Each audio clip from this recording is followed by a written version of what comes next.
Cinema കണ്ടു, ഭയങ്കര രസമായിട്ടുണ്ട്. എനിക്ക് തോന്നുന്നു നമ്മൾ മലയാളത്തിൽ അങ്ങനെ കണ്ടിട്ടില്ലാത്തൊരു ജോണറാണ്. എനിക്ക് കൃഷ്ണന്റെ എല്ലാ ഫിലിംസും ഇഷ്ടമാണ്. എനിക്ക് അദ്ദേഹത്തിന്റെ മേക്കിംഗ് വളരെ ഇഷ്ടമുള്ള ഒരാളാണ്. അപ്പോൾ നമുക്ക് എല്ലാവർക്കും എക്സ്പെക്ടേഷൻ ഉണ്ടാവും ഇങ്ങനെയായിരിക്കും എന്ന്. അതുപോലെ തന്നെ ആ എക്സ്പെക്ടേഷൻസ് മീറ്റപ്പ് ചെയ്യുന്ന രീതിയിലെ ഒരു സിനിമ തന്നെയാണിത്. ആക്ടേഴ്സിന്റെ പെർഫോമൻസസ് ആണ് എടുത്തു പറയേണ്ടത്. ആസ് എൻ നമ്മൾ ഒരിക്കലും കണ്ട് പരിചിതമല്ലാത്ത മലയാള സിനിമയിലെ ഒരു ജോണറായിട്ട് വരും ഇത്. ആൻഡ് ഡെഫിനറ്റ്ലി എനിക്ക് ഭയങ്കര എന്റർടൈനിങ് ആയിട്ട് തോന്നി. ആദ്യം തൊട്ട് അവസാനം വരെ ഡയലോഗ്സ് ഒക്കെ എനിക്ക് ഭയങ്കര ഇഷ്ടമായി. ഞാൻ ഒരുപാട് ചിരിച്ചു. ഞാൻ രജിസ്റ്റർ ഞങ്ങൾക്ക് ഒരുമിച്ചായിരുന്നു സിനിമ കണ്ടെ. ഒരുപാട് ചിരിച്ചു. എനിക്കൊന്ന് എല്ലാവർക്കും ഇഷ്ടപ്പെടുന്ന ഒരു സിനിമ തന്നെയായിരിക്കും. എക്സ്പെരിമെന്റൽ സിനിമകൾ ഇഷ്ടപ്പെടുന്നവർക്ക് കൺവിൻസിംഗ് ആയിട്ടുള്ള ഒരു സിനിമയായിരിക്കും തോന്നുന്നു. It is going to be difficult, പക്ഷെ അത് ഇത്ര എന്റർടൈനിങ് ആയിട്ട് കാണിച്ചല്ലോ. എല്ലാവരും പെർഫോമൻസ്. നിരഞ്ജന് പ്രത്യേകിച്ച് എടുത്തു പറയേണ്ടതായിട്ടുണ്ട്. കാരണം നിരഞ്ജനെ എനിക്ക് വളരെ കാലങ്ങൾ തൊട്ട് അറിയാം. അപ്പോൾ എനിക്ക് ഒരുപാട് ആഗ്രഹമുള്ളതായിരുന്നു നിരഞ്ജനൊരു ബ്രേക്ക് ഉണ്ടാവണം, അല്ലെങ്കിൽ ഒരു ബ്രേക്ക് കിട്ടുന്നുള്ളത്. എല്ലാ സിനിമയും ഞാൻ ഭയങ്കര ആന്റിസിപ്പേറ്റ് ചെയ്ത് കാണുന്ന ഒരു വ്യക്തിയാണ്. അപ്പോൾ ഈ സിനിമയിൽ ഞാൻ രജിഷേറിന്റെ അടുത്ത് പറയായിരുന്നു, നിരഞ്ജൻ നന്നായിട്ടുണ്ട്, ഭയങ്കര രസമായിട്ടുണ്ട്. പെർഫോമൻസസും ഒക്കെ ഭയങ്കര രസമായിരുന്നു. എല്ലാ ആക്ടേഴ്സും നല്ല പടമാണ്. ഒരു ഫ്യൂച്ചറിസ്റ്റിക് മൂവിയാണ്. നല്ല കണ്ടന്റാണ്. കണ്ടന്റാണ് എനിക്ക് മെയിൻ ആയിട്ട് സ്ട്രൈക്ക് ആയത്. എന്താ പറയാ, അതിൽ കൂടെ അവര് പറയാൻ ഉദ്ദേശിച്ച പരിപാടി നല്ല രസമുണ്ട്. നമ്മൾ എത്തിച്ചേരാവുന്ന അല്ലെങ്കിൽ എത്തിച്ചേരാൻ ചാൻസ് ഉള്ള ഒരു പരിപാടിയാണ് ചിലപ്പോൾ. അപ്പൊ അതിനൊക്കെ ഒരു അവെയർ ആയിട്ട് ഉള്ളൊരു ഇതായിട്ട് തോന്നും. നല്ല കണ്ടന്റാണ്. ഏറ്റവും വലിയ സന്തോഷം എന്ന് പറഞ്ഞാൽ നമ്മുടെ കേരളത്തിലെ സിനിമകൾ ഉണ്ടാവുന്ന ബഡ്ജറ്റിനുള്ളിൽ നിന്നുകൊണ്ടാണ് നമ്മൾ ഈ സിനിമ ഉണ്ടാക്കിയേക്കുന്നത് എന്നുള്ളത് ഇന്ത്യ മൊത്തം ഞെട്ടാൻ പോകുന്ന കാര്യമാണ്. അതെനിക്ക് ഭയങ്കര സന്തോഷമുണ്ട്.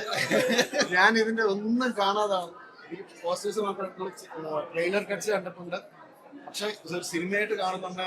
ഏറ്റവും വലിയ സന്തോഷം എന്ന് വെച്ചാൽ കേരളത്തിൽ നിന്ന് ഒരു ഫിലിം മേക്കർ ഇങ്ങനത്തെ ഒരു സിനിമ ഉണ്ടാക്കി എന്നുള്ളത് അൺബിലീവബിൾ ആണ്. Unbelievable cinema.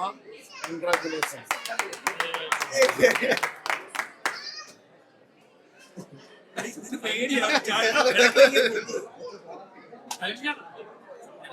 അയ്യോ, ഇപ്പം സൈമൺ ആരാന്നുള്ള ചോദ്യത്തിനൊക്കെ എല്ലാം ഉത്തരം കിട്ടിയല്ലോ.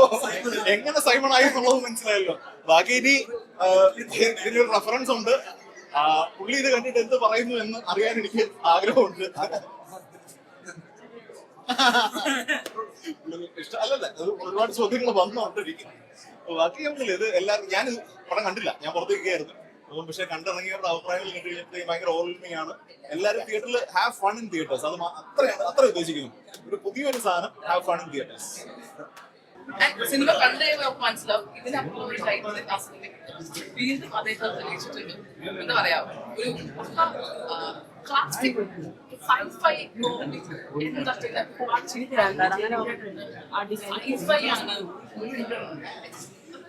മലയാള sci-fi, normal Malayalam classic sci-fi. രജീഷയുടെ പെർഫോമൻസ് എടുത്ത് പറയാൻ ശേഷം അതെല്ലാവരും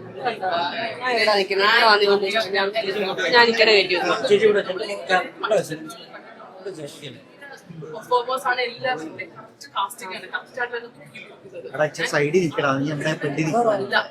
പെർഫോമൻസ് അല്ല, വേറെ ലെവൽ സാധനമാണ് എല്ലാവരും ഒരുപാട് ഇഷ്ടപ്പെട്ടു സിനിമ. അടിപൊളിയാണ്, ഇഷ്ടപ്പെട്ടു.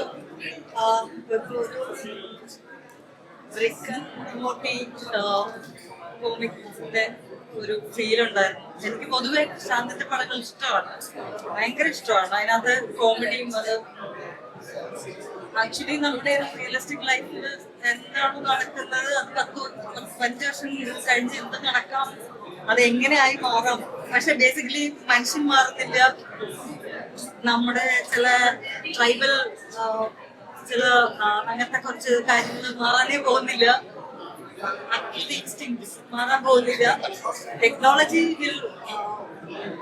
കുറച്ച് പെട്ടെന്ന് പോകും, നമ്മള് എത്തിക്കില്ല അത്രയും എന്നുള്ളതാണ് എനിക്ക് പൊതുവെ എപ്പോഴും ശാന്തിന്റെ പടങ്ങൾ കാണുമ്പോൾ തോന്നാറ്. സെയിം ഫീൽ കിട്ടി. I loved it. I think everybody must go and watch this movie. Amazing movie.